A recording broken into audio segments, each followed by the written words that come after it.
ئەڤروکە ڕۆژە ژینگە هەیە ئەم دە عێراقێکێ داینە بیابان تژی تەپ و تۆس ڕۆژ ناچیتن دفنێن مە قەپات نەبن ji تۆزێ سەرباری وەیەکێ کو هشکە ساڵیژی سەر هەلدایە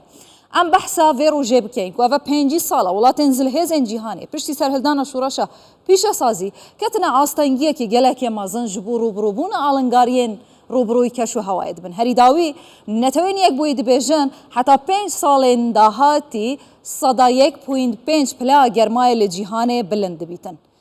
بلندبوونا پلا گەرمایە لە جیهانێ عێراقژی دناف 5 وڵاتانە کو هەری زێدە مەترسیە هشکە ساڵیە هەروەها زێدەبوونا بیابانان لێ هەیە ئەس دەبێ ناف بەرێدا دڕۆژە ژینگەها جیهانیدا بتایبەتی بەحسی عێراقێت کەم ji ber ku em jî di عێراقێدا ne bizanin heta çend salê dî dê çi bi serê me jî bihêtin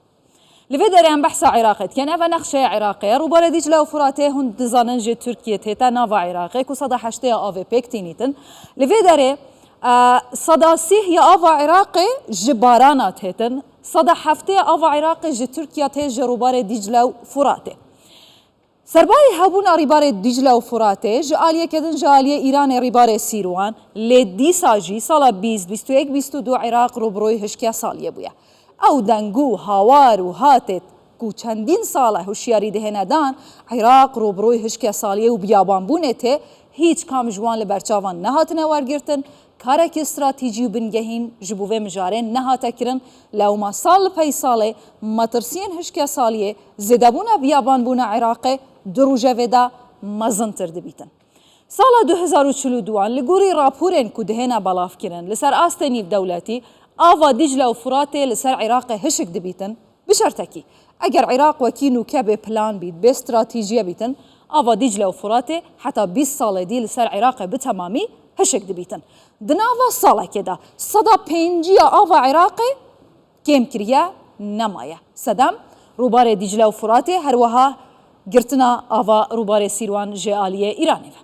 hûn dizanin Iraq bê plan e ne bendavekî stratîjî heye ne planek heye ne bûceyekê taybet heye bû hişke saliyê peydakirina avê êdî Tirkiya heta niha 5 bendavên gelekên mezinên zebelah avakirine li ser rûbarê Dîcle û Furatê ya herî mezina herî dawî bendava Elso ye ku sala 2018 bi dawî hat piştî çêkirina vê bendavê ji aliyê Tirkiye ve seda heştê ya ava Iraqê kêm bû êdî nema şer şerê avê ye digel Iraqê Sûriye jî 4 bendav dirust kirine hemûya bendav dirust kirine Iraq bê plan e Iraq bê bendav e baş e sala 2005yan ev e bixwe berhem sal e serokê nihayê ku dem bi ser da çûye Iraqê ev axiftina wî ye gotiye bêjîtin heta sala 2005yan seda 20 ya ava vexwarinê li Iraqê kêm dibîtin seda 20 ya ava vexwariniya ku nûkel berdest e heta 20 salê dî ew jî namînîtin sedê 20 hişke saliyê çi pêwîst e rûbirûbûna hişke saliyê peydakirina ava vexwarinê ava paqij li Iraqê çend bûce pêwîst e ku heta niha jî bûceyekê bû nehatiye terxankirin 180 milyar dolar pêwîstin ji bo rûbirûbûna hişke saliyê li Iraqê ku heta vê çaxê tenê 15 milyon dolar hatine xerckirin ku dike seda 0.2 180 milyar dolar li kîve 15 milyon dolar li kîve baş e li vê derê sala 2032 10 milyar metrên sêcayên avê Iraq ji dest didin bifikirin heta 10 salê dî dê çi bi serê Iraqê têtin halê hazir seda 39 ya axa Iraqê biyaban e ji ber biyabanbûna Iraqê xelkê navçeyên sinûrî kûj dikete nava bajaran li bajaran çi dibît qerebalixî çê dibîtin her wiha bikarînana mazûtê zêde dibîtin li gorî raporeke dawiya rêkxirawekî research enquête li ser kiriye dibêjîtin salane li Iraqê bi qasî 350 milyon dolaran gaz mazût bi herwe diçîte esmanî keş û hewa pê pîz dibîtin eger ew pare bihête xerckirin ji bo durustkirina cadewbanên Iraqê salane bi qasî 11,000 kîlometrên cadeyan pê têne durustkirin baş e halê hazir li Iraqê serûyî 1000 bîrên neyasayî hene qaçaxin bi dizî hatine çêkirin deryaçeya saw jî ji xwe hûn dizanin berhişik bûnê vê belê